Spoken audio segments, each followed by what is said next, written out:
Shalom à tous, que l'Éternel Dieu vous bénisse et que l'Éternel Dieu vous garde. Bienvenue donc à cet enseignement sur la fête de Hanouka aussi. C'est un passage de Marc qui se situe à la fête de Hanouka. Donc on avait déjà étudié ce passage, mais là on va approfondir certains mots et ça va être extrêmement riche, vous allez voir. Mais c'est extrêmement aussi important. Que l'Éternel Dieu vous bénisse, que l'Éternel Dieu vous garde. Remettons ces quelques instants à l'Éternel notre Dieu. Père très saint, nous te rendons grâce en le précieux nom de Yeshua. Nous voici, Seigneur, corps, âme et esprit, devant toi. Tu es notre Dieu et nous sommes tes enfants. Étends ta main bienfaisante sur chacun de nous. Pardonne nos péchés, nos transgressions, nos iniquités, nos manquements, nos faiblesses, nos doutes, nos erreurs. Étends ta main bienfaisante. Nous voici, Seigneur. Nous nous couvrons du sang précieux de l'agneau. Nous invoquons les mérites de l'agneau sur chacun de nous et nous venons vers toi, afin que tu nous émondes, que tu nous instruises, que nous façonnes, afin que nous soyons les fils et les filles que toi tu veux, à la gloire de ton Saint-Nom. Les filles de Sion, les filles qui sont sur la montagne de la sainteté, de ta sainteté, à la gloire de ton Saint-Nom. Étends ta main bienfaisante. Aide-nous, Seigneur, à mieux discerner, à mieux prendre position, à mieux témoigner, afin de te glorifier, toi, le seul vrai Dieu, et celui que tu as envoyé. Que l'Éternel Dieu vous bénisse, que l'Éternel Dieu vous garde. Amen. Allons voir en fin de compte un petit peu dans le texte lui-même, dans le calendrier lui-même. On va aller voir donc dans le calendrier. Donc là, je me positionne. Et nous voici dans le calendrier. Donc on arrive au 9e mois. 9e mois, le voici. Vous l'avez à l'écran. Et vous voyez sur la droite les différents Shabbats de ce 9e mois. Puis quand on descend un tout petit peu dans son 9e mois, on arrive à la fête de Hanouka. Hanouka, c'est une fête qui dure 8 jours. Elle commencera cette année le 14 décembre. Vous pouvez la commencer la veille au soir si vous voulez. Mais en principe, c'est le 14 décembre. Donc 14 décembre, cela commence 8 jours. Il n'y a en principe pas de jour férié, si ce n'est le Shabbat lui-même. Et on arrive ici au Shabbat qui se trouve dans la fête de Hanouka. C'est Hanouka 4, 4e jour de la fête de Hanouka. C'est là, en fin de compte, que l'on trouve le passage de Marc qui est spécialement affecté à la fête de Hanouka. Les premiers disciples de Yeshua, au 1er siècle, avaient découpé l'évangile de Marc, oui bien sûr, afin que chaque paracha, vous le voyez ici juste au-dessus, ici la paracha précédente, c'est la 8e paracha ici, et c'est Marc chapitre 12 versets 7 à 17. À Hanouka, les disciples de Yeshua avaient dit on va consacrer dans ce Shabbat, effectivement, le passage de Marc chapitre 12, versets 18 à 34. Et si je vais au Shabbat suivant, donc le 10e mois, j'arrive au Shabbat suivant, c'est la 9e paracha, et là je suis bien à Marc chapitre 12, verset 35 à Marc 13, 4. On est donc ici dans la chronologie des textes tels que les disciples de Yeshua le faisaient au 1er siècle. Donc ils attachaient une importance toute particulière à la fête de Hanouka, qui s'appelle généralement, de par la tradition, ici, la fête des Lumières, ou fête de la lumière. Mais en réalité, fête des Lumières, c'est très bien, en réalité. C'est-à-dire que c'est une fête qui n'est pas dans la Torah, bien sûr, parce qu'elle n'était pas instituée à ce moment-là. Elle a été instituée par la suite par les Juifs de la tradition, bien évidemment, donc il y avait de bonnes raisons, mais on peut dire que c'était inspiré ici par l'Esprit de Dieu, mais au travers de Christ Yeshua, il convient bien sûr de lui donner toute sa dimension messianique et prophétique. La dimension messianique de Hanouka et prophétique, c'est de dire que c'est la fête des Lumières, de tous les croyants qui sont lumière au travers de Christ Yeshua. De Yeshua, celui qui est appelé le Christ. C'est donc très important de bien comprendre cette dimension messianique et prophétique. Alors, faut-il célébrer cette fête? Oui, bien sûr, mais pas forcément comme la tradition juive le fait. En tout cas, c'est extrêmement important de la célébrer, tout simplement parce que nous sommes, en fait, ici, des Juifs messianiques qui, en fin de compte, croyons, bien sûr, dans le Messie, en fait, ici, qui est décrit dans les Écritures et qui vient accomplir les Écritures à la gloire de l'Éternel. Donc, cette fête trouve sa place dans une dimension messianique et prophétique. Elle dure 8 jours. Vous pouvez donc en fait la célébrer un peu comme il vous convient. Vous pouvez prendre en fin de compte déjà des choses qui existent de manière à vous donner un canevas, une règle générale en fait ici. Mais ici, nous vous avons effectivement donné dans le petit fascicule introduction en fait ici. Nous avons en fait ici introduit la fête des Lumières, la fête de Hanouka, nous l'expliquons. Et c'est donc très bien. Il faut donc la célébrer. C'est bien important et très important de la célébrer. Pourquoi? Pour contrecarrer, bien sûr, l'effet, en fin de compte, de la fête de Noël, qui remplit, en fait, ici, le monde de ces fausses doctrines, de ces faux enseignements et de ces pratiques païennes, en fait, ici, quelque part. Donc, c'est très bien de pratiquer la fête des Lumières pour dire que nous sommes lumière au travers de Christ et nous n'avons rien à faire avec Noël, notamment, qui est une fête instituée par en fait la religion catholique, la religion en fin de compte, les religions protestantes évangéliques, et nous n'avons rien à faire avec ces choses-là, bien évidemment. Okay. Nous trouvons la source dans les Écritures, effectivement, et ça c'est important. Donc ici, on voit bien la confirmation des disciples de Yeshua. Donc au 1er siècle, ils avaient découpé l'évangile de Marc donc en morceaux correspondant en fait à chaque paracha. Et certaines fêtes, notamment la fête de Hanouka, eh bien il y a un passage.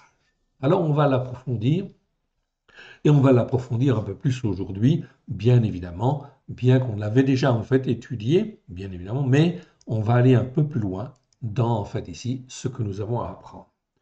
Hanouka, vous le voyez en fait ici apparaître ici. Nous sommes là dans en fait ici Marc 12, okay, verset 18.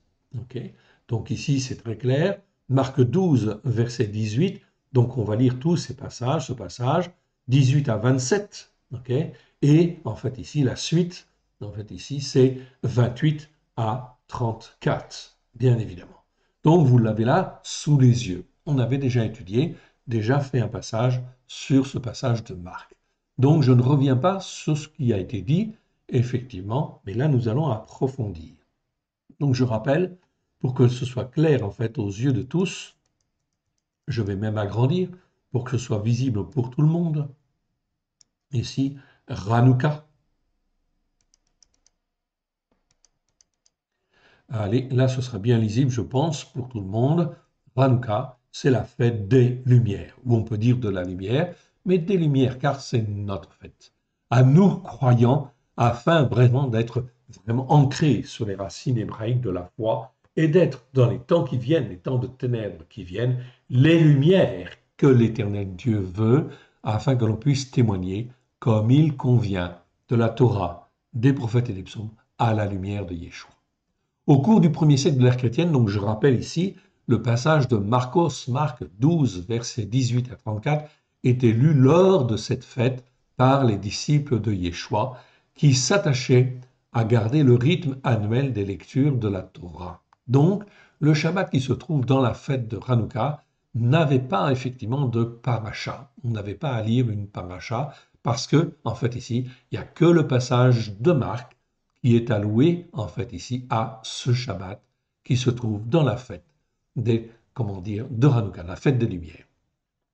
C'était très important pour mettre toute la place, justement, à Yeshua et, en fait, montrer que Yeshua, il est la lumière et qu'il veut que nous soyons, en fait, ici, les lumières pour lui. Donc, il y a effectivement tout un temps ici où on peut méditer, prier et se focaliser, bien sûr, sur cette dimension messianique et prophétique. Cette fête a lieu le 25e jour du 9e mois. Elle célèbre la purification et la dédicace du temple de Yerushalayim après qu'Antiochus Épiphane IV, roi des Séleucides, ait profané le temple en 167 avant l'ère chrétienne. Donc il y a eu profanation, bien sûr. Les Juifs ont récupéré en fait le temple et ils ont retrouvé en fait une fiole d'huile, une fiole consacrée. Et effectivement, ils ont rallumé en fait ici la menorah. Ils ont rallumé, je dis bien, une menorah, c'est-à-dire le chandelier à 7 branches qui était dans le temple. La tradition juive, au lieu en fin de compte de garder le chandelier précieux, sacré, etc., ont utilisé et développé en fait un autre chandelier, un chandelier à 9 branches, et ont établi une tradition comme quoi on allume effectivement une bougie en fait tous les jours, etc. sur en fin de compte la Hanoukia en fait ici, c'est donc le chandelier à 9 branches. Mais en réalité, on parle bien de la Torah, de raviver, rallumer la Torah. C'est pour ça qu'en fin de compte, si vous le comprenez, allumez plutôt en fin de compte une menorah qu'une Hanoukia. Si vous voulez allumer une Hanoukia, ce n'est pas un problème. Vous pouvez suivre en fait déjà la tradition juive en fait là-dessus. Ok, ça vous permet de découvrir petit à petit les fêtes. Mais si on veut vraiment rentrer dans la dimension messianique et prophétique, c'est le réveil de la Torah, c'est-à-dire du chandelier à 7 branches, dans chacun des cœurs, chacune des vies que l'Éternel Dieu veut faire au travers de Yeshua Mashiach. Et il a envoyé Yeshua depuis 2000 ans afin que les hommes et les femmes puissent entendre la Torah, l'écouter et la mettre en pratique avec grâce et vérité. Donc, vous pouvez allumer une menorah, comme vous en avez une, en fait, une juste derrière moi. C'est ce que nous faisons, nous, en ce qui nous concerne. Nous allumons toujours une menorah. Et on allume la menorah tous les jours et on prie, en fin de compte, en fait, tous les jours. Tous les soirs, en fait, quand on prie. On prie, on allume la menorah, on lit quelques psaumes, on loue le Seigneur, et en fait, ici, on prie justement pour le retour de la Torah dans les cœurs et la vie, en fin de compte, des hommes et des femmes, avec grâce et vérité, au travers de Yeshua HaMashiach. Là, on est en fait ici dans la dimension messianique et prophétique. Et on peut sonner en fait du chauffard aussi, si on veut, soit du petit chauffard ou du grand chauffard, ici, comme vous le voulez. En fait, ici, vous avez en fait le choix, évidemment. C'est une occasion. Vous pouvez le faire tous les soirs si vous voulez. Ok, sentez-vous libre. Laissez-vous guider par l'Esprit Saint, par l'Esprit de Dieu, dans le but de glorifier l'Éternel, dans le but de bien s'ancrer les uns les autres, avec grâce et vérité sur les enseignements de la Torah, avec grâce et vérité au travers de Yeshua HaMashiach, celui qui est appelé le Christ, oui bien sûr. Yeshua souligne les propos en fait des tsadukim ici et des perushim et des sophrim qui viennent corrompre en fait le temple. Donc à l'époque, il y avait des religieux, oui bien sûr. C'était les tsadukim, c'est-à-dire les sadducéens, c'était les perushim, les pharisiens, et il y avait les sophrim en fait aussi, ce sont les scribes qui en fait ici viennent corrompre en fait le temple. Pourtant, ils sont dans la parole de Dieu, oui, mais Yeshua dit qu'ils sont grandement dans l'erreur. Ils sont dans l'égarement. Lisons un petit peu ce premier passage. Marc chapitre 12, versets 18 à 27. On va le lire en fait en entier d'abord et je reviendrai sur en fait le mot qui nous intéresse. Les tsadukim, les sadducéens, qui disent qu'il n'y a point de résurrection, vinrent auprès de Yeshua et lui posèrent cette question en disant: Maître, voici ce que Moshe nous a prescrit. Si le frère de quelqu'un meurt et laisse une femme sans avoir d'enfant légitime et héritier, son frère épousera sa veuve et suscitera une postérité à son frère. Or, il y avait 7 frères. Le premier se maria et mourut sans laisser de postérité. Le second prit la veuve pour femme et mourut sans laisser de postérité. Il en fut de même du troisième. Verset 22. Et aucun des 7 ne laissa de postérité. Après d'eux tous, la femme mourut aussi, à la résurrection. Duquel d'entre eux sera-t-elle la femme? Car les 7 l'ont eue pour femme. Okay? Qui est-ce qui parle en fait ici? Ce sont les tsadukim, les sadducéens, c'est-à-dire en fin de compte les responsables religieux, si vous voulez, les sacrificateurs. Okay? Mais les tsadukim étaient connus à cette époque-là pour ne pas croire en fait en la résurrection. Et là, justement, ils prennent le thème de la résurrection. Yeshua est parfaitement au courant en fin de compte de cela. Okay? Voyons donc comment il va discerner, comment il va répondre. Yeshua leur répondit, au travers de ces choses-là dont on vient de parler, n'êtes-vous pas en train de vous égarer? Ici, le terme égaré, c'est en fait le terme planao, en fait, en grec. C'est un verbe, en fait, ici, qui existe 39 fois dans 37 versets. Numéro Strong 4105. Okay. Ici, en fin de compte, c'est traduit dans la version seconde, n'êtes-vous pas dans l'erreur? Okay. Je préfère garder le mot égaré, vous allez comprendre pourquoi. Yeshua leur répondit, à travers ces choses-là, dont on vient de parler, n'êtes-vous pas en train de vous égarer, parce que vous ne comprenez ni les Écritures, ni la puissance de Elohim. Donc, très bien, ici, c'est bien le mot puissance, dunamis, de Elohim, c'est-à-dire du seul Dieu unique et vrai. Car à la résurrection des morts, on ne donnera plus de femmes en mariage, ni de mari, mais ils seront comme des anges dans les cieux. Pour ce qui est de la résurrection des morts, n'avez-vous pas lu dans le livre de Moshé ce que Elohim lui dit dans le buisson? Je suis l'Elohim d'Abraham, l'Elohim de Yitzhak, l'Elohim de Yaakov. Elohim n'est pas l'Elohim des morts, mais des vivants, de ceux qui ont la vie, de ceux qui sont lumière. C'est donc là très important, lumière au travers de Christ. Vous êtes de beaucoup dans l'égarement. Donc ici, dans la seconde, c'est traduit, vous êtes de beaucoup dans l'erreur. Okay. Mais ici, c'est toujours le verbe planao qui est là, en fait, ici. Et on parle là d'égarement. C'est donc très, très important. Yeshua est en train de dire, en fait, ici, aux responsables religieux de l'époque, donc aux Sadducéens, okay, aux sacrificateurs, si vous voulez, aux pharisiens et aux scribes, vous êtes, en fait, ici, grandement, en fait, ici, non pas grandement dans l'erreur, mais vous êtes dans l'égarement. Vous êtes de beaucoup dans l'égarement. Mon frère, ma sœur, si tu décides d'aller à Paris, tu suis les panneaux pour aller à Paris. Mais si tu prends une autre direction, ou si par erreur, même par erreur, eh bien tu n'arriveras jamais à destination. C'est de ça dont on parle en fait là, de l'égarement en fait ici. Et c'est donc très important, on va parcourir, si vous le voulez bien, les mots en fait ici, ou les versets, où se trouve en fait ce mot planao. C'est donc très important. Planao, on va les voir. Ok, je reviens en fin de compte au début de Matthieu.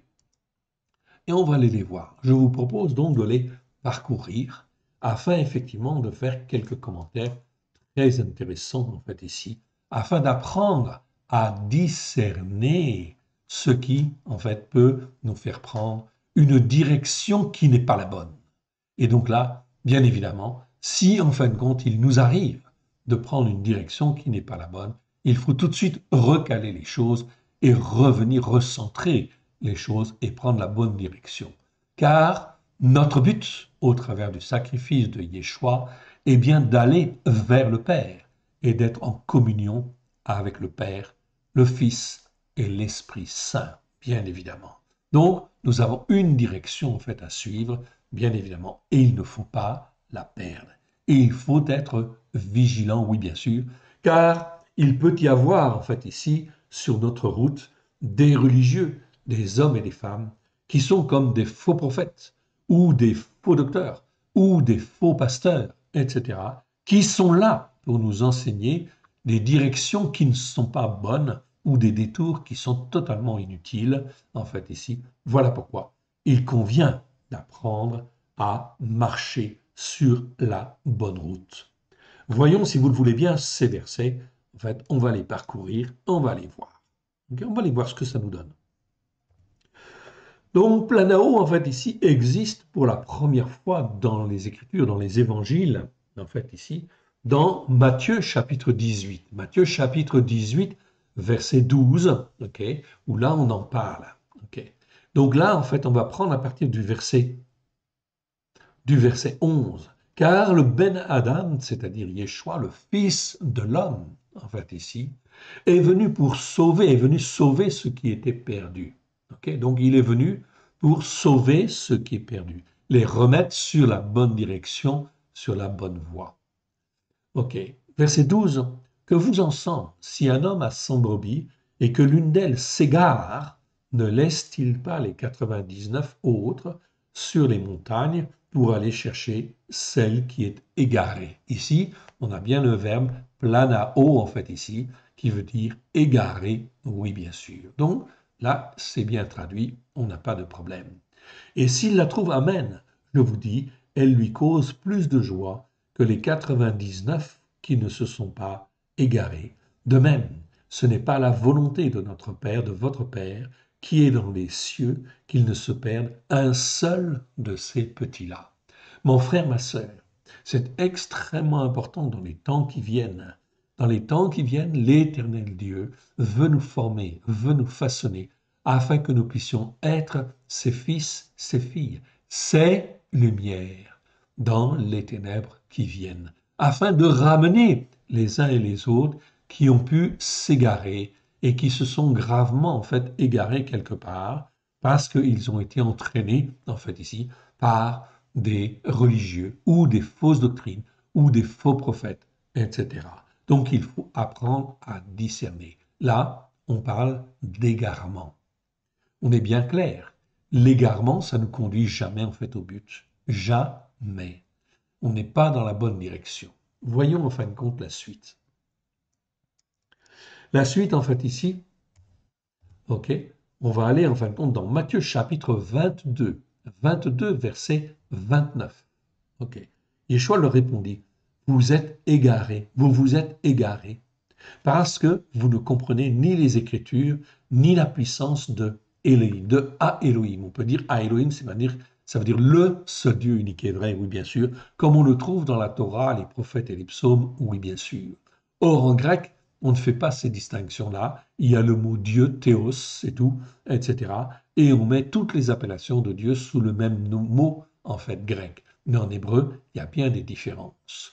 Donc, nous sommes appelés, au travers du sang de l'agneau, à rejoindre, à faire partie, en fait, ici, de l'assemblée des fils et des filles de Tzion, des fils et des filles de Elohim, qui ont été rachetés par le sang de l'agneau. Peu importe la nation, peu importe la langue, peu importe le pays d'où on vient, ok, cela concerne tous les hommes qui sont sur la terre et qui veulent écouter. Ok, donc là c'était le passage qu'on a vu dans Marc, dans Marc tout à l'heure, et on le retrouve en fait dans Matthieu. Ok, il dit bien ici, vous vous êtes égarés, en fait ici. Ok, et non pas vous êtes dans l'erreur. En fait ici, la traduction seconde traduit ici, vous êtes dans l'erreur. Non, vous vous êtes égarés parce que vous ne comprenez ni les Écritures ni la puissance de Elohim. Et la puissance de Elohim, au travers de Christ Yeshua, c'est de se faire un seul peuple, bien évidemment, ok, au travers de Christ Yeshua, qui soit sur la montagne de la sainteté de l'Éternel. Alors il ne faut pas se tromper, bien évidemment. Il faut être là où se trouve le Dieu d'Abraham, le Dieu de Yitzhak, et le Dieu de Jacob. Comme il est dit en fait ensuite, on l'a lu tout à l'heure dans Marc, on le retrouve en fait ici dans Matthieu, car à la résurrection, les hommes ne prendront point de femmes, ni les femmes de Marie, mais ils seront comme les anges d'Élohim dans le ciel.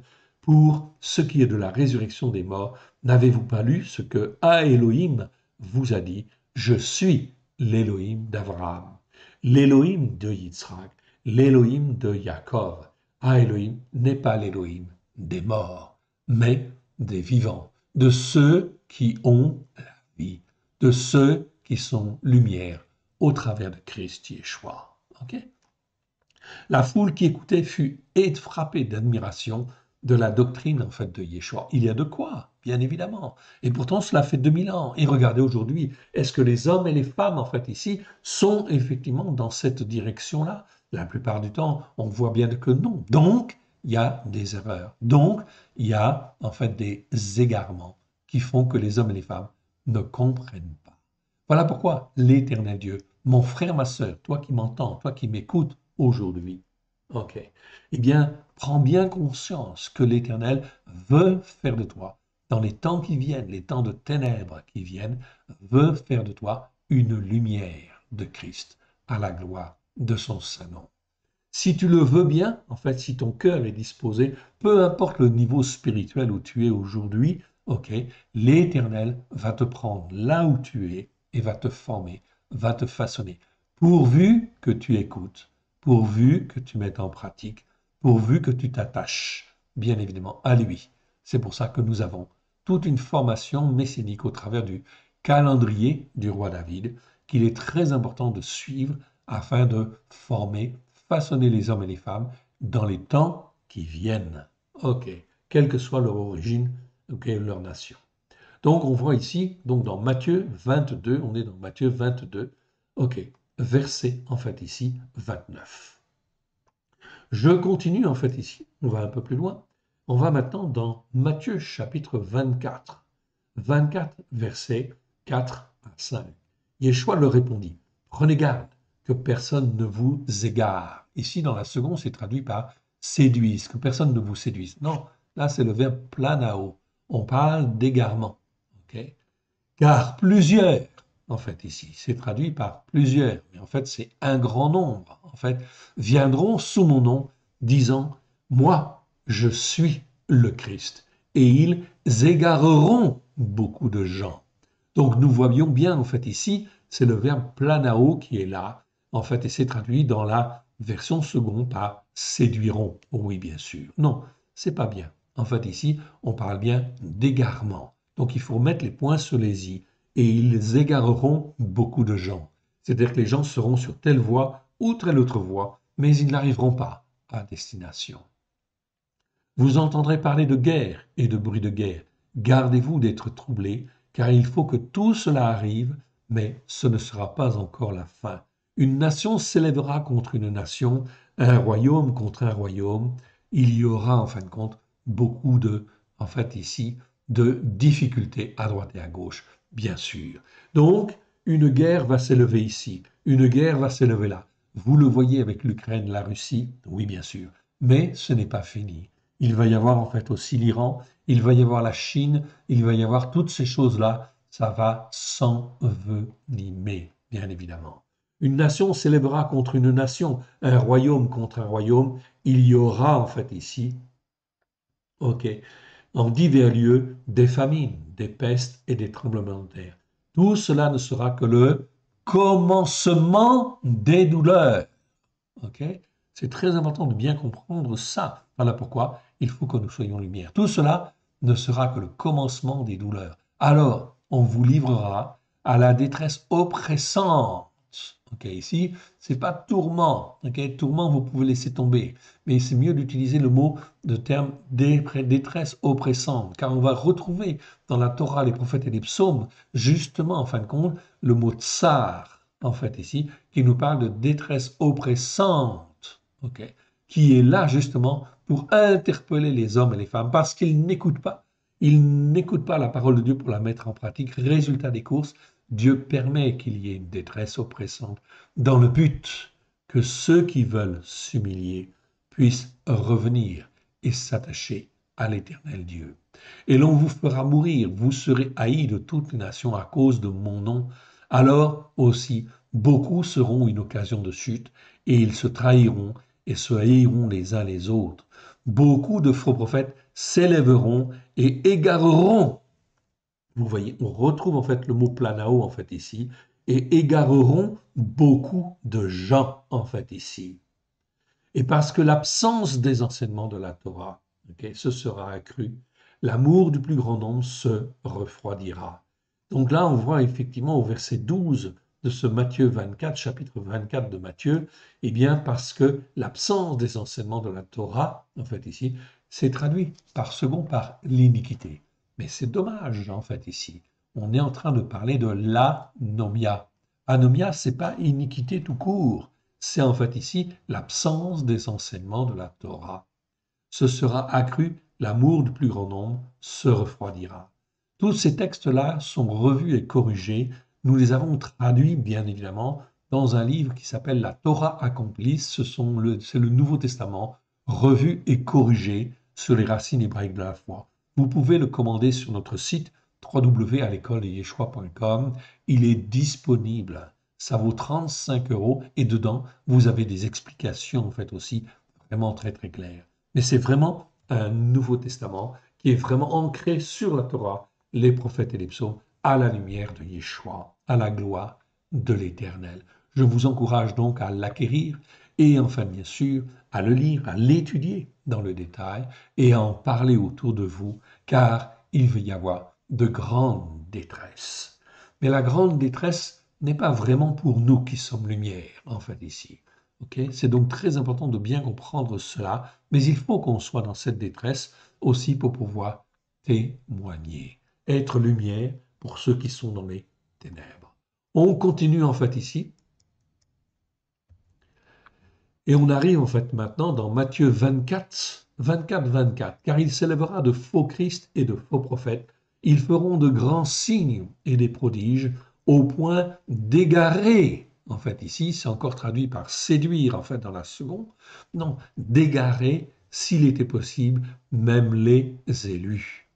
C'est donc très important. On se retrouve dans une situation messianique et prophétique extrêmement difficile où il va apprendre, il va falloir apprendre à discerner. Même ces faux Christ et ces faux prophètes seront doués de puissance spirituelle, mais qui viennent de Satan. Ils feront de grands signes. Donc là, on a bien en fin de compte le mot signe et des prodiges au point d'égarer, s'il était possible, même les élus. Voilà pourquoi il est extrêmement important d'apprendre à connaître la direction dans laquelle nous allons, donc afin de passer au travers des épreuves qui vont venir, des difficultés qui vont venir. Voici, je vous l'avais annoncé d'avance. Ok. C'est donc très important de bien comprendre cela. Ok, on continue et on arrive maintenant dans Marc chapitre 12, verset 24. C'est le passage que nous lisons, que nous étudions. Yeshua leur répondit, à travers ces choses-là dont on vient de parler, n'êtes-vous pas en train de vous égarer? Donc il parle à des responsables, à des religieux en fait ici. Aujourd'hui, c'est exactement pareil. Les sacrificateurs que nous avons aujourd'hui, c'est-à-dire les prêtres, les pasteurs, les évêques, okay, tout cela sont dans l'erreur, sont dans l'égarement. Pourquoi? Parce qu'ils ne sont pas sur les enseignements de la Torah, des prophètes et des psaumes. Cela veut dire quoi? Cela veut dire que dans les temps qui viennent, ils vont être en fait ici des dangers en fait ici pour ceux qui les écoutent, oui bien sûr, parce qu'ils ne sont pas sur la bonne voie. Parce que vous ne comprenez ni les Écritures, ni la puissance de Ha Elohim qui veut donner la vie. Mais il veut donner la vie sur la Torah, les prophètes et les psaumes, à la lumière de Yeshua, Hamashiach, celui qui est appelé le Christ. Il est le Dieu de la vie, bien évidemment. Je vous encourage à relire en fait ici ces passages et à les méditer. Car on ne se moque pas de Dieu. Ha Elohim n'est pas l'Élohim des morts, mais des vivants, de ceux qui ont la vie. Vous êtes de beaucoup, en fait ici, Yeshua dit, vous êtes de beaucoup dans l'égarement, en fait ici. Pas dans l'erreur, dans l'égarement. On continue et on arrive maintenant dans Marc chapitre 13, verset 5. Yeshua se mit à leur dire, en leur affirmant, prenez garde que personne ne vous égare, en fait ici. C'est pas séduire, c'est égarer.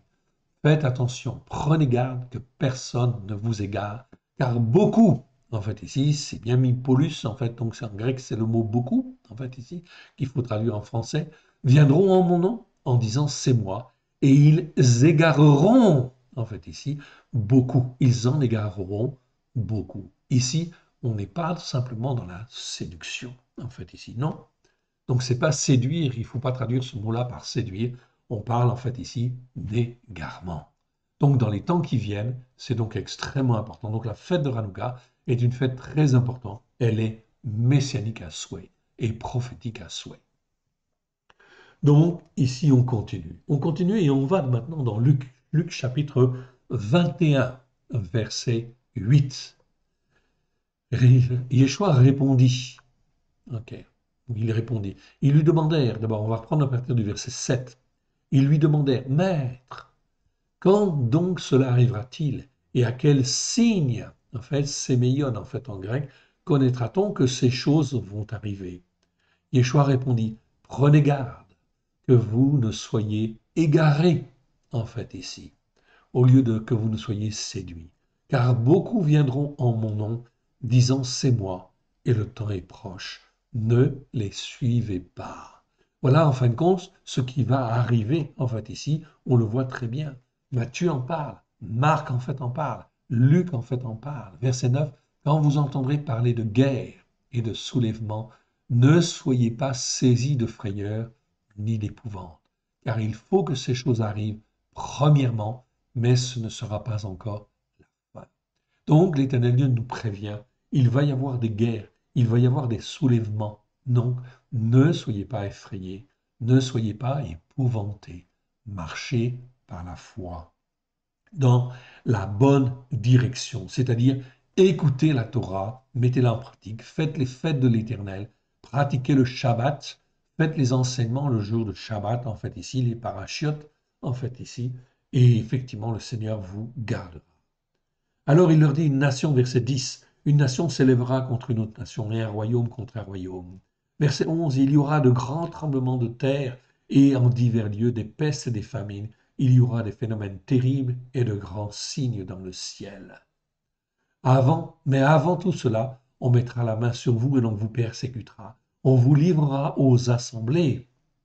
Ok, c'est pas aux synagogues, c'est aux assemblées en fait ici. On vous jettera en prison, on vous mènera devant des rois et devant des gouverneurs à cause de mon nom. Cela vous arrivera pour que vous serviez de témoignage, afin que nous puissions être lumière dans les ténèbres qui viennent. Mettez-vous donc dans l'esprit de ne pas préméditer votre défense. Je vous laisse continuer, oui bien sûr. Ces passages, ils sont donc très, très importants. On continue, on va maintenant dans Jean chapitre 7, verset 12. Il y avait dans la foule grande rumeur à son sujet. Les uns disaient, c'est un homme de bien, en fait, ici. D'autres disaient, non, il égare la multitude. Donc il y avait de la contestation, bien sûr, au temps de Yeshua. Ok. Personne toutefois ne partageait librement de lui, car par crainte des Yehudim, des Juifs, en fait, ici. Ok. Je vous laisse sur la suite. Ok, ce n'est pas l'objet en fait ici pour nous. On continue et on va maintenant dans Jean, chapitre 7, verset en fait ici 47. Les pérouchim, c'est-à-dire les pharisiens, leur répliquèrent, est-ce que vous aussi, vous avez été égarés en fait ici? On ne dit pas séduit, mais c'est le verbe planao en fait ici, donc on va dire égaré. On va garder toujours le même terme. Y a-t-il quelqu'un des chefs ou des pérouchim qui ait cru en lui? Mais cette foule-là même qui ne connaît pas la Torah, ce sont des maudits. Donc les pharisiens ici avaient en fait une opinion en fait ici assez désastreuse, méprisante en fait du peuple. Ce sont des maudits. Ok. Donc ici il faut faire attention bien sûr. Voilà pourquoi il convient d'être bien ancré, bien évidemment, face à tout ce qui va se dire et tout ce qui va, toutes les réactions qu'il va y avoir. Oui, bien sûr. Exhortation, nous sommes dans 1 Corinthiens chapitre 6 ici. Chapitre 6. Ok. Donc ici, c'est Paulos qui parle aux Corinthiens. Voilà ce qu'il dit en fait ici. Ne soyez point égarés. C'est le verbe planao en fait ici. Dans la traduction seconde, c'est marqué ne vous y trompez pas. Non, c'est pas tout à fait ça. Ne soyez point égarés. Égarés dans votre raisonnement.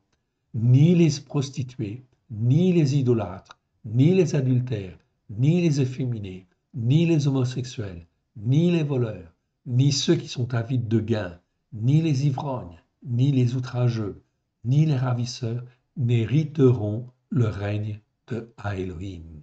C'est donc vraiment très très clair en fait ici. Okay? Donc ce que Yeshua dit, on doit pouvoir en fait aussi le dire afin que les hommes puissent savoir que ceci est mal ou que cela en fait ne va pas du tout devant l'Éternel et qu'il faut revenir. Repentez-vous car le règne de Dieu est proche. Le règne de Elohim est proche. Verset 11. Et c'est là ce que vous étiez quelques-uns d'entre vous, mais vous avez été lavés, mais vous avez été sanctifiés, mais vous avez été justifiés au nom du Seigneur Christ Yeshua et par l'Esprit de Elohim. Donc il y a une solution pour être lavé, mais celui qui reste dans la condition, en fait ici, mauvaise dans laquelle il est, s'il ne se repent pas et si en fin de compte il ne revient pas, à ce moment-là, il ne peut pas être lavé, purifié, sanctifié. Mais Dieu, au travers de Elohim, l'éternel Dieu, tout est possible, oui bien sûr, au travers de Christ Yeshua. On peut être lavé, purifié, sanctifié, bien sûr, de toutes ces erreurs pourvu que l'on se repente. Voilà pourquoi il convient d'avoir dans les temps qui viennent un langage très clair.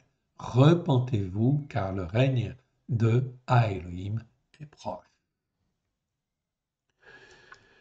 Donc on continue et on va maintenant dans, en fait ici, Corinthiens 15. 1 Corinthiens 15. Ne vous égarez pas. Ici c'est traduit dans la seconde, ne vous y trompez pas. Non, ne vous égarez pas. Okay? Donc il ne faut pas, en fait ici, aller dans mauvaises compagnies. Les mauvaises compagnies corrompent les bonnes et douces mœurs. Revenez à vous-même comme il est convenable et ne péchez point car quelques-uns sont dans la méconnaissance d'Élohim. Je le dis à votre honte. Donc, on ne peut pas dire tout le monde il est beau, tout le monde il est gentil. Non. Ce qui est mal, il faut dire que c'est mal. Et si je dois le dire, je dois le dire, mais je ne dois pas fréquenter, en fait, ici, partager, être d'accord avec ce type de comportement qui est injuste, en fait, devant Dieu, qui est mauvais devant Dieu.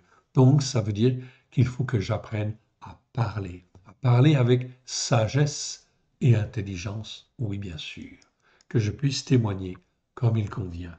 Cela peut entraîner, en fait, des questions. Oui, ok, mais peu importe.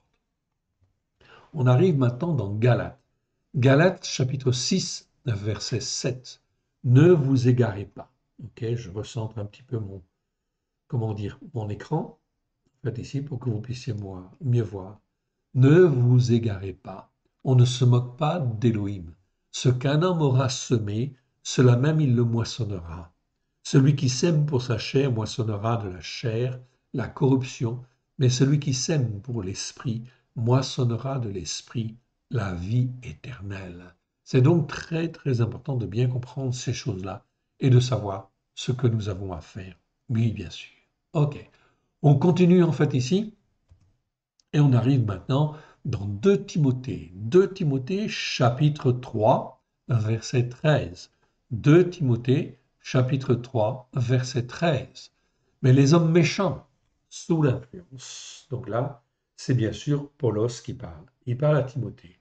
Il dit, mais les hommes méchants.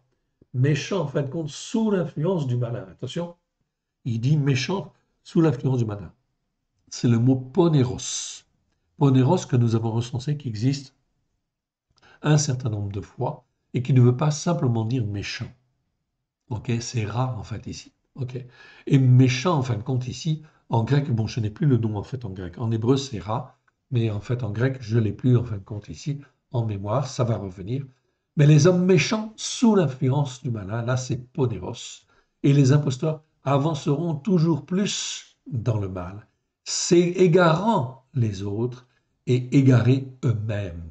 Donc on voit bien que là, il y a des hommes et des femmes méchants sous l'influence du malin qui vont égarer en fait les uns et les autres.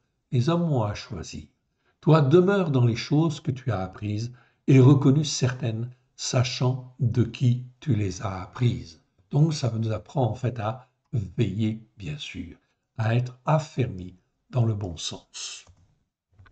On continue et on arrive maintenant dans Tite. Donc c'est toujours Paulos qui parle et il parle à Tite. Il dit en effet, nous aussi, nous étions autrefois dépourvus de sens, désobéissants, égarés en fait ici, oui bien sûr, esclaves de toute espèce de convoitise ou de volupté, vivant dans la méchanceté et de l'envie qui pousse à la jalousie, dignes d'être haïs et nous haïssant les uns les autres. Mais lorsque la bonté divine de Elohim, notre Sauveur, et son amour pour les hommes ont été manifestés, il nous a sauvés.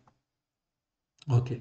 Il nous a sauvés, non à cause des œuvres de justice que nous aurions faites, mais selon sa bonté miséricordieuse, par le bain de la régénération et le renouvellement de l'Esprit Saint qu'il a répandu sur nous avec abondance par Christ Yeshua, notre Sauveur, afin que, justifiés par grâce, nous devenions en espérance héritiers de la vie éternelle. Verset 8, en fait ici, cette parole est digne de foi et je veux que tu affirmes ces choses afin que ceux qui ont cru en Elohim s'appliquent à pratiquer les œuvres excellentes. Voici ce qui est excellent et profitable aux hommes. Donc, voilà donc des choses très intéressantes qu'il faut effectivement en fait pratiquer. Verset, on peut continuer, mais je vous laisserai continuer. Mais évite les discussions qui n'ont aucun bon sens, les généalogies, les querelles, les disputes avec ceux qui sont censés connaître la Torah, car elles sont inutiles et vaines. Éloigne-toi, en fait, ici, c'est dit ensuite. Je vous laisse continuer le passage si vous le voulez. On continue. On arrive en fait ici maintenant dans Hébreux. Hébreux chapitre 3, donc c'est toujours Paulos qui parle. Dans Hébreux chapitre 3, verset 10. Aussi je fus irrité contre cette génération. Et je dis, ils se sont toujours égarés à cause de leur cœur. Donc tout vient de notre cœur. Est-ce que notre cœur a été émondé par l'Esprit de Dieu? Est-ce que j'ai reconnu que Christ, en fait ici, m'avait racheté? Et est-ce que j'ai laissé l'Esprit Saint me façonner, m'instruire, afin d'être un fils et une fille de Elohim?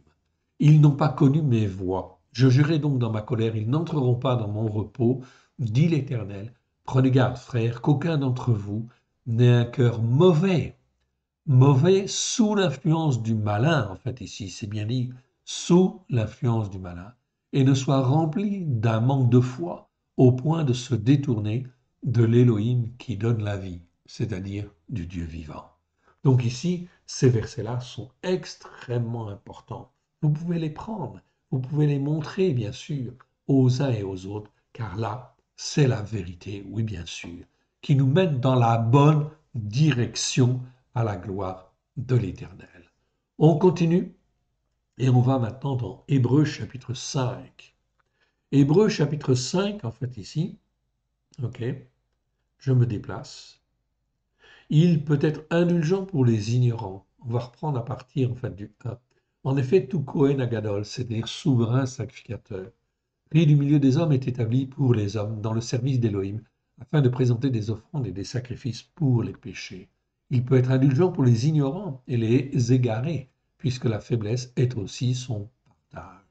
Donc, on parle bien en fait ici de ceux qui sont égarés, mais il faut bien sûr que les égarés puissent en fait revenir s'il est possible.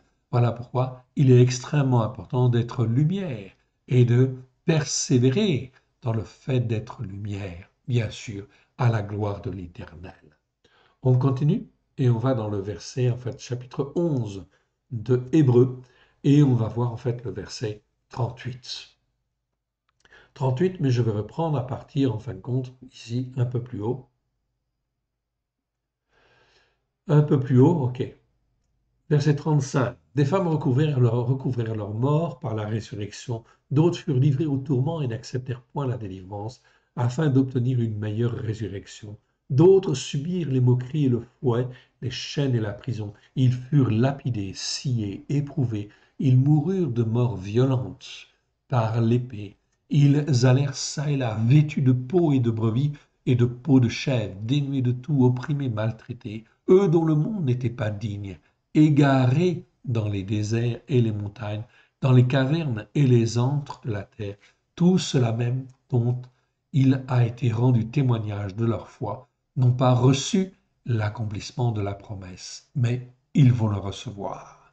Voilà pourquoi, dans les épreuves, le Seigneur ne dit pas qu'on n'aura pas d'épreuves, non, on va avoir des épreuves. Voilà pourquoi il convient de se préparer, d'apprendre à marcher par la foi, de ne jamais douter, en fait ici, d'être sur la bonne voie et de persévérer même s'il y a des persécutions, bien évidemment. Et il y en aura. On continue. On va dans Jacques. Jacques chapitre 1 maintenant. Jacques chapitre 1, verset 16. Ne vous égarez pas, mes frères bien-aimés. Toute grâce est bonne et tout don parfait descend d'en haut. Ok. Du Père des Lumières, chez lequel il n'y a ni changement ni ombre de variation. Ok. C'est donc très important. Ne vous égarez pas. Ne vous trompez pas. Ok. Tout cela, tous ces versets ne visent qu'à une chose, mon frère, ma sœur, visent à nous fortifier, à nous rendre inébranlables dans la bonne direction, à la gloire de l'Éternel. Je vous encourage à les relire, à les revoir, à les méditer, bien sûr. On continue. Et on arrive en fait dans Jacques chapitre 5, verset 19, ici. Mes frères, si quelqu'un parmi vous s'est égaré, loin de la vérité, et qu'un autre l'y ramène, qu'il sache que celui qui ramènera un pécheur d'une voie d'égarement, en fait ici. Là, égarement, ce n'est pas le verbe. Ici, c'est planéo, le planao d'abord, en premier. S'est égaré, c'est le verbe planao. Et ensuite, on a au verset 20 le mot égarement. Là, c'est un autre mot. C'est le mot plane. Et le mot plane ou planer, ça existe 10 fois dans 10 versets. Ça nous parle d'égarement. Là, c'est le nom. Qu'il sache que celui qui ramènera un pécheur d'une voie d'égarement sauvera une âme de la mort et couvrira une multitude de péchés. C'est ici la fin de l'épître de Jacob. C'est ici la fin de l'épître de Jacob, c'est en gras, tout simplement parce que ça n'existe pas dans toutes les traductions de la Bible. Ok, ça dépend si les Bibles ont été traduites sur le texte reçu ou pas. Si c'est traduit sur le texte reçu, le texte des apôtres, le texte en fait du XVIIe siècle, texte grec du XVIIe siècle, à ce moment-là on l'a. Mais dans le texte grec du XIXe siècle, sur lequel est traduit la quasi, presque toutes les traductions françaises, ces versets, ces mots manquent en fait ici. Et c'est dommage, oui bien sûr, parce qu'on est en train en fait de supprimer certains mots de la parole de Dieu. Et ça, c'est très grave devant l'Éternel Dieu. On continue en fait ici avec le verbe planao. On viendra aux autres mots après. Car vous étiez comme des brebis égarées, planao, mais maintenant vous êtes retournés vers le berger et le gardien de vos âmes. Donc là, on voit très bien, oui, on était égaré en fait avant, bien sûr, mais maintenant, on ne l'est plus. On est sur la bonne direction. Alors, on y reste. On continue et on va maintenant dans 2 Pierre, chapitre 2, 2 Pierre, chapitre 2, verset 15. Après avoir quitté la voie droite, ils se sont égarés en suivant la voie de Bilam, fils de Péor, qui aima le salaire de l'injustice, mais qui fut repris pour sa transgression. Une ânesse muette faisant entendre une voix d'homme arrêta la démence du prophète. Donc ici, on voit très bien qu'il y a des hommes et des femmes qui peuvent suivre la voie droite. Après avoir quitté la voie droite, okay, ils se sont égarés. Ils se sont égarés, pourquoi? Parce qu'ils se sont laissés entraîner, en fait, sur la voie de Balaam, en fait, ici, fille de Péor, qui aima le salaire de l'injustice, c'est-à-dire qui aima, en fait, ici, beaucoup trop l'argent, en fait, ici, quelque part. Okay? Le salaire de l'injustice, en fait, ici, mieux que iniquité, bien évidemment. Okay? Donc il faut en fait apprendre à distinguer tous ces mots-là. On continue et on arrive en fait maintenant dans 1 Jean, chapitre 1, verset 8. Si nous disons que nous n'avons pas péché, nous nous égarons nous-mêmes et la vérité n'est point en nous. Oui, nous avons été égarés et il faut qu'on confesse ses péchés, ses transgressions, ses iniquités. Il y a tout un programme en fin de compte de sanctification à suivre, évidemment, afin de ne pas se laisser égarer de nouveau. Sinon, eh bien, on risque d'être entraîné à droite ou d'être entraîné en fait à gauche, d'être égaré à droite ou d'être égaré à gauche. Tout cela, ça c'est l'affaire de chacun. Chacun est responsable devant l'Éternel de son attitude de cœur afin de vouloir suivre la bonne voie ou pas suivre la bonne voie. Mais il faut écouter et il faut mettre en pratique. On continue et on arrive en fait maintenant dans 1 Jean chapitre 2, verset 26. Je vais reprendre à partir du verset 25. Et l'accomplissement de la promesse qu'il nous a faite, celui-là même, est la vie éternelle. Je vous ai écrit ces choses au sujet de ceux qui vous égarent. Donc la promesse que l'Éternel Dieu, en fait, ici, en fait, nous donne, c'est la vie éternelle. Oui, bien sûr. Et vous voyez que là, Jean, en fait, nous avertit qu'en fin de compte, il y a beaucoup de gens qui peuvent nous séduire ou nous égarer, en fait, ici, afin que l'on ne puisse pas avoir la vie éternelle. C'est des hommes et des femmes qui sont sous l'influence du malin, qui ne sont pas sous l'influence de l'Esprit de Dieu, car l'Esprit de Dieu, lui, il ramène toujours dans la bonne direction. Voilà pourquoi c'est très important d'apprendre à connaître la vraie direction. On continue et on va dans 1 Jean chapitre 3, verset 7. Petits enfants légitimes et héritiers. Ici, en fin de compte, petits enfants et bien-aimés. Ici, c'est technon, technon ou technion, en fait, ici. Donc, c'est pas n'importe quel enfant, c'est enfant légitime, héritier et bien-aimé. Technon, c'est enfant légitime et héritier. Technion, c'est enfant légitime, héritier et bien-aimé. Okay. Ces mots-là, ils existent dans en fait, la traduction que nous avons faite. Vous pouvez les retrouver. Et ça, c'est très important. Lorsque je suis attaché à l'Éternel Dieu, j'écoute et que je mets en pratique, et que je cherche et que je veille à tous les jours, en fait, être avec l'Éternel. Je suis considéré comme un enfant légitime et héritier. Et comme un enfant légitime et héritier est bien-aimé si j'écoute et que je mets en pratique. Que personne ne vous égare. Celui qui pratique la justice est juste comme lui-même est juste. Celui qui commet un péché est du diable, car le diable pêche dès le commencement. C'est pour cela même que le Fils de Elohim apparut afin de détruire les œuvres du diable. Yeshua est venu pour détruire toutes les œuvres du diable. Donc quiconque est né d'Élohim ne pratique pas le péché, parce que la semence d'Élohim demeure en lui, et il ne peut pécher parce qu'il est né d'Élohim. C'est par là que se font reconnaître les enfants légitimes et héritiers de Elohim et les enfants légitimes et héritiers du diable. Donc on a ici les fils et les filles de Dieu ou les fils et les filles de Satan. On parle en fait ici des enfants légitimes et héritiers du diable, en fait ici. Quiconque ne pratique pas la justice n'est pas d'Élohim. Ok, n'est pas d'Élohim, pas plus que celui qui n'aime pas son frère.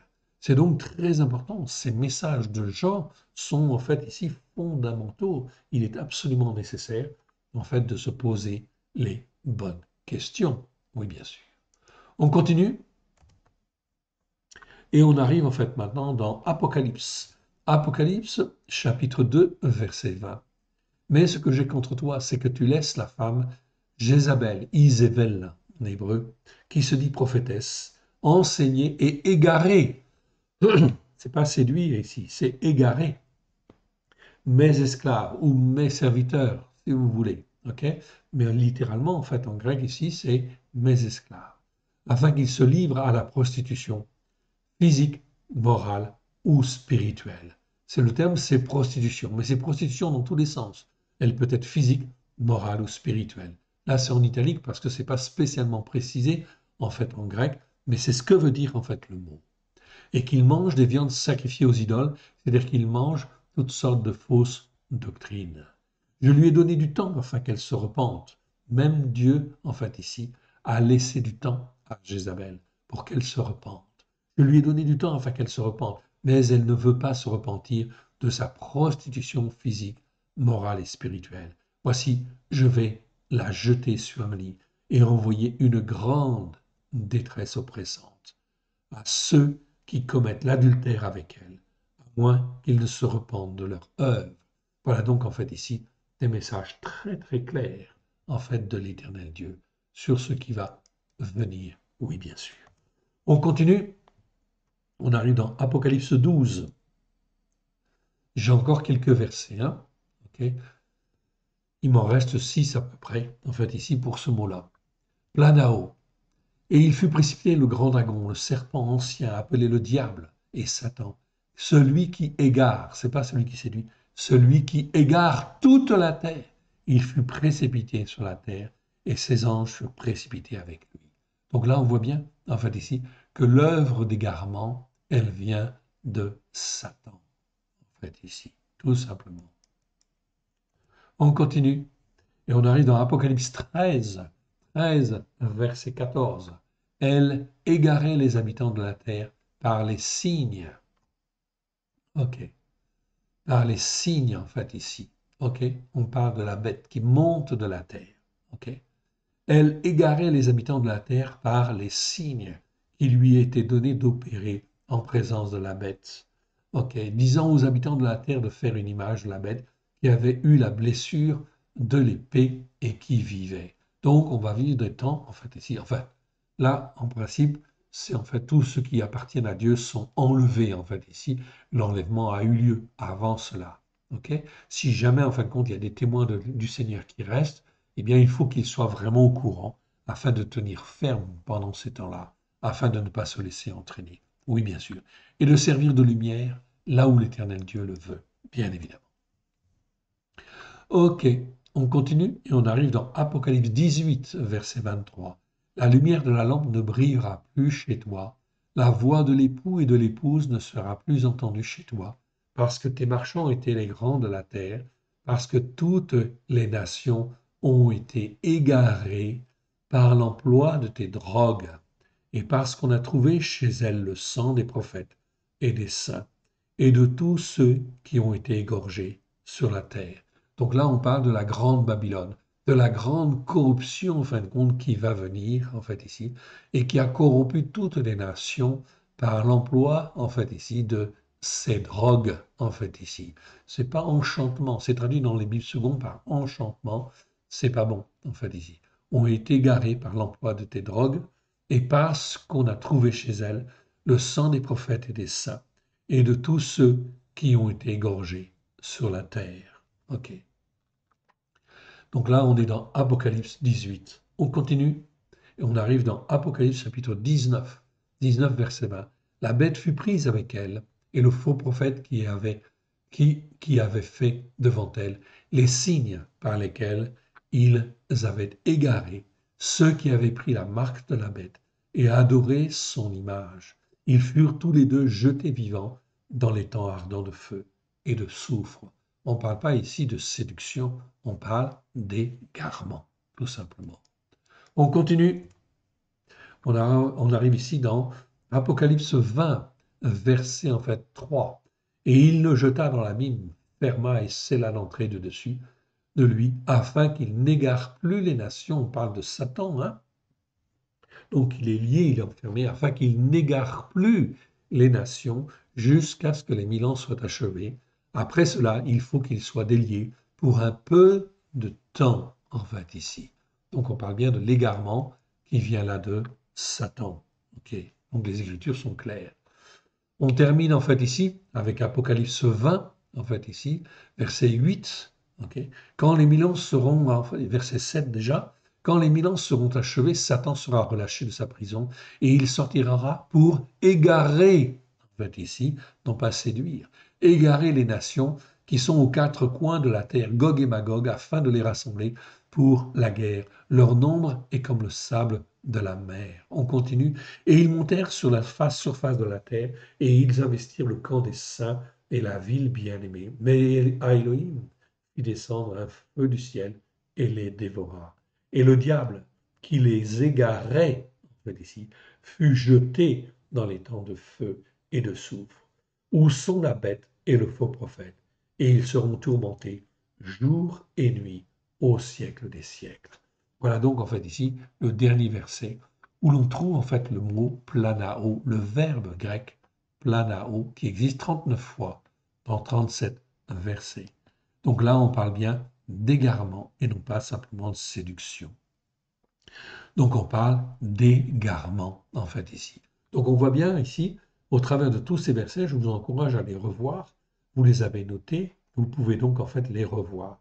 Je vais donc en fait ici, pour compléter cet enseignement, eh bien aller dans le chapitre 27 de Matthieu, pour vous montrer en fait ici deux autres choses.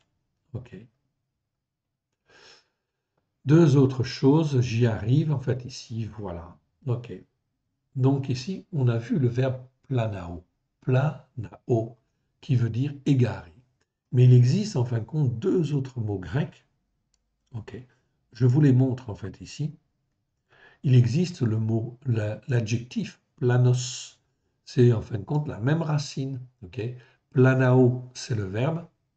Planos, c'est l'adjectif qui existe 5 fois dans 4 versets. Et en fait, ici, vous avez plané, ok, plané qui existe 10 fois dans 10 versets. Donc, je vais vous les donner, comme ça vous aurez tous les mots qui tournent autour de l'égarement. C'est parfois traduit égarement, d'autres fois, en fin de compte, ce n'est pas traduit par égarement. On va les parcourir, en fait, ici.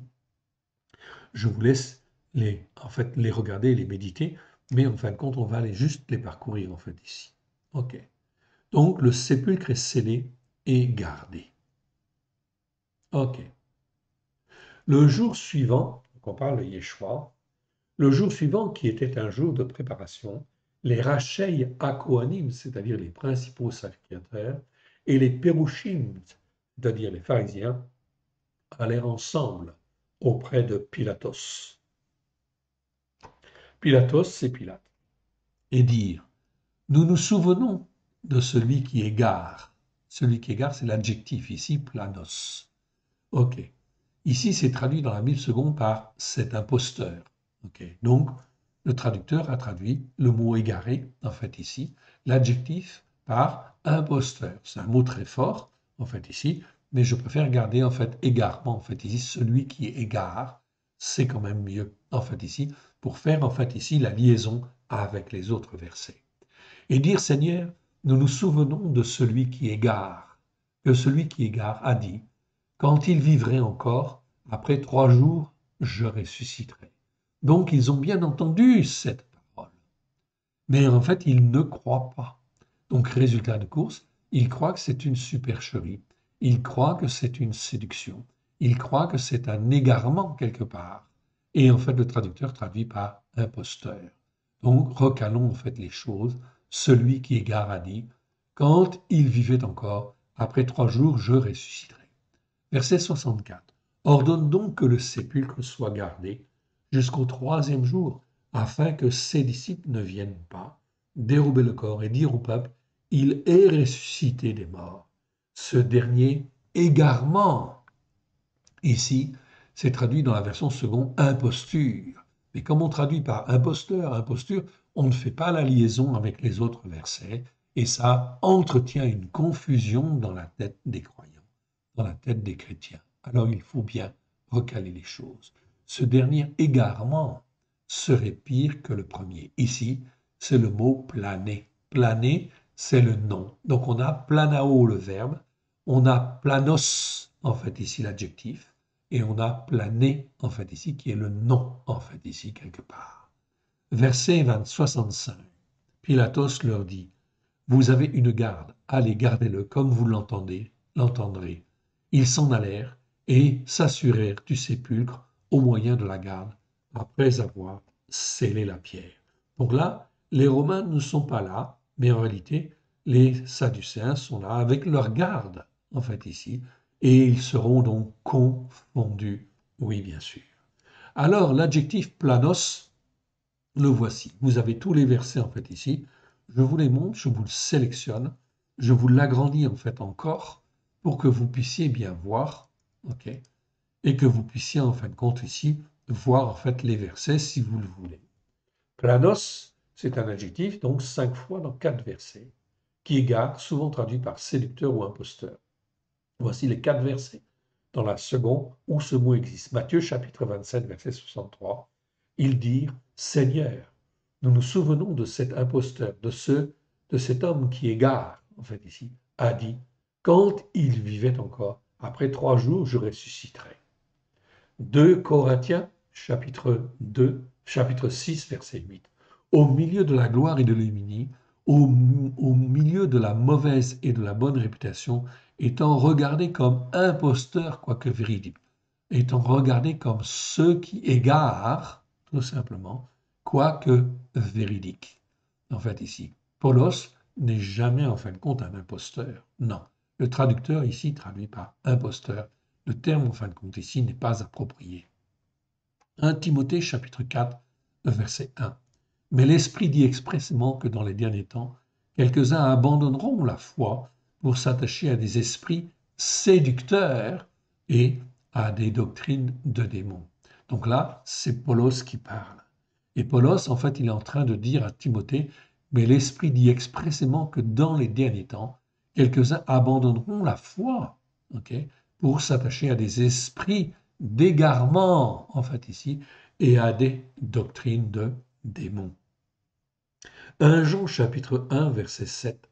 Car plusieurs qui égarent sont entrés dans le monde, qui ne confessent point que Christ Yeshua est venu en chair. Celui qui est tel est, en fait ici, le séducteur et l'antéchrist. Et celui qui égare est l'antéchrist, en fait ici, quelque part. Okay? Et celui qui égare, qui emmène sur une mauvaise voie. Toujours par rapport à la direction que je dois suivre, celle, en fin de compte, en fait ici, d'être en communion spirituelle avec le Père et le Fils. Là, on a vu, en fin de compte, l'adjectif. Maintenant, en fin de compte, je vais vous montrer le nom lui-même. Je vais l'agrandir, en fait, encore un peu. On a donc 10 versets à parcourir, en fait ici, juste pour terminer, okay, afin que cela soit complet, en fait ici. Donc ici, on parle en fait ici d'égarement, tout simplement, planer. C'est un mot qui existe 10 fois dans 10 versets. Et le mieux, c'est de le traduire par égarement, tout simplement. Et effectivement, dans certains versets, c'est bien traduit. On va le voir. OK. Donc, voici les 10 versets dans la version seconde. Matthieu chapitre 27, verset 64. Ordonne donc que le sépulcre soit gardé jusqu'au 3e jour, afin que ses disciples ne viennent pas dérober le corps et dire au peuple, il est ressuscité des morts. Ce dernier égarement serait pire que le premier, en fait ici. Il faut donc corriger. C'est pas imposture, en fait ici, quelque part. C'est égarement, en fait ici. Romains chapitre 1, verset 27. Et de même, les hommes abandonneront l'usage naturel de la femme, se sont enflammés dans leurs désirs les uns pour les autres, commettant homme avec homme des choses infâmes et recevant entre eux-mêmes, en eux-mêmes, le salaire que méritait leur égarement. Là, c'est bien traduit, leur égarement. Ok. Éphésiens chapitre 4, verset 14. Afin que nous ne soyons plus des enfants flottants et emportés à tout vent de doctrine par la tromperie des hommes, par leur ruse, dans les moyens d'égarement. Ici, c'est pas séduction, c'est égarement, dans les moyens d'égarement. On parle toujours de l'égarement par rapport à la bonne direction. 1 Thessaloniciens chapitre 2, verset 3, c'est Paulos qui parle. Car notre prédication ne repose ni sur l'égarement, ni sur des motifs impurs, ni sur la fraude. Okay. Donc il faut corriger ici. 2 Thessaloniciens chapitre 2 verset 11. Aussi Dieu leur envoie une puissance d'égarement. Okay. Donc le mot c'est énergia. Attention, c'est pas dynamis. Okay. Donc on pourrait dire une énergie d'égarement ou une force d'égarement plutôt que puissance, parce que puissance, c'est dynamis en fait en grec, et ici c'est le mot énergia, pour qu'ils croient au mensonge. Aussi Dieu leur envoie une puissance d'égarement. Donc on voit que là, on est dans les puissances spirituelles, oui bien sûr, et Dieu peut permettre qu'il y ait une puissance d'égarement qui égare, oui bien sûr.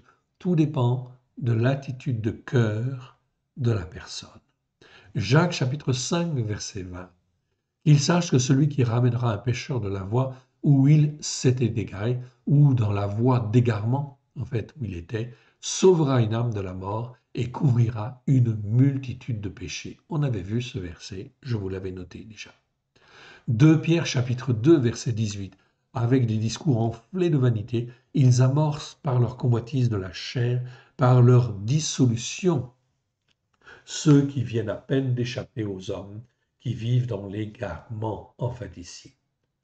Ok, 2 Pierre chapitre 3, verset 17. Vous donc, bien-aimés, qui êtes avertis, mettez-vous sur vos gardes, de peur qu'entraînés par l'égarement des impies, vous ne veniez à déchoir de votre fermeté.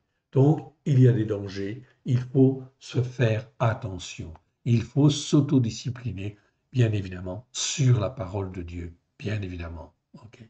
1 Jean chapitre 4, verset 6. Nous sommes de Dieu. Okay. Celui qui connaît Dieu nous écoute. Celui qui n'est pas de Dieu ne nous écoute pas. C'est par là que nous connaissons l'esprit de la vérité et l'esprit de l'égarement.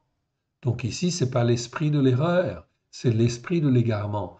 Donc, eh bien, je ne dois pas continuer à discuter avec des gens qui ont un esprit d'égarement, oui, bien sûr. S'ils ne veulent pas revenir de leur mauvaise voie, qu'est-ce que vous pouvez faire? Vous ne pouvez rien faire. On ne peut rien faire. Donc, attention, en fin de compte, à cela. On est dans des enjeux spirituels où il est important de garder le bon cap et de ne pas être dans l'égarement. Jude chapitre 1 verset 11. Malheur à eux, car ils ont suivi la voie de Caïn et ils se sont jetés pour un salaire dans l'égarement de Balaam. Ils se sont perdus par la révolte de Corée. Donc on voit bien en fait ici qu'il y a des hommes qui marchaient par la foi au départ, mais qui effectivement là se sont égarés à cause d'un salaire, à cause de la rébellion. Corée, c'est la rébellion en fait ici. Ils sont tombés dans l'égarement, ils se sont perdus à cause, perdus par la révolte de Corée, c'est-à-dire en fait ici par le manque d'obéissance et de soumission. Ils se sont perdus par orgueil aussi quelque part. Donc nous voyons ici, c'est donc très important de bien comprendre en fait ici cette dimension d'égarement. Je vous encourage donc à revoir en fait ici cette vidéo. Ok, j'espère que j'étais assez clair. Je vous demande pardon pour le nombre de versets relativement conséquent, mais c'est important, je tenais en fait à faire le tour afin effectivement que vous ayez tous les éléments. La fête des Lumières, c'est la fête des croyants, de tous ceux qui sont lumière pour Christ, à la gloire de l'Éternel, dans les temps mauvais qui viennent. Et il faut pratiquer la fête de Hanouka, il faut en fait ici en témoigner autour de nous, afin que les hommes puissent s'écarter de la fête de Noël, oui bien sûr, qui en fin de compte ici est une fête diabolique quelque part, en fait ici, car elle conduit pleinement les hommes et les femmes dans l'égarement spirituel. Oui, bien sûr. Remettons ces quelques instants à l'Éternel afin de nous fortifier et de nous restaurer. Père très saint, nous te rendons grâce dans le précieux nom de Yeshua. Merci pour ta parole. Ta parole est la vérité. Étends ta main bienfaisante sur chacun de nous, nous voici, Seigneur, devant toi. Pardon pour nos péchés, nos transgressions, nos iniquités, nos manquements, nos faiblesses, nos doutes, nos erreurs. Étends ta main bienfaisante, Seigneur, que notre cœur puisse être attaché à toi. Oh oui, par la puissance de ton esprit au travers de Yeshua, Hamashiach, de Yeshua, celui qui est appelé le Christ à la gloire de ton Saint-Nom, afin que nous puissions être un même cœur, un même esprit avec toi, Père très saint, à la gloire de ton Saint-Nom. Tu as tout accompli il y a 2000 ans, afin que nous puissions être sur la bonne voie. Et tends ta main bienfaisante, Seigneur, que ta lumière brille dans chacun de nos cœurs, chacune de nos vies, à la gloire de ton Saint-Nom. Que l'Éternel Dieu vous bénisse, que l'Éternel Dieu vous garde. Shabbat shalom à tous.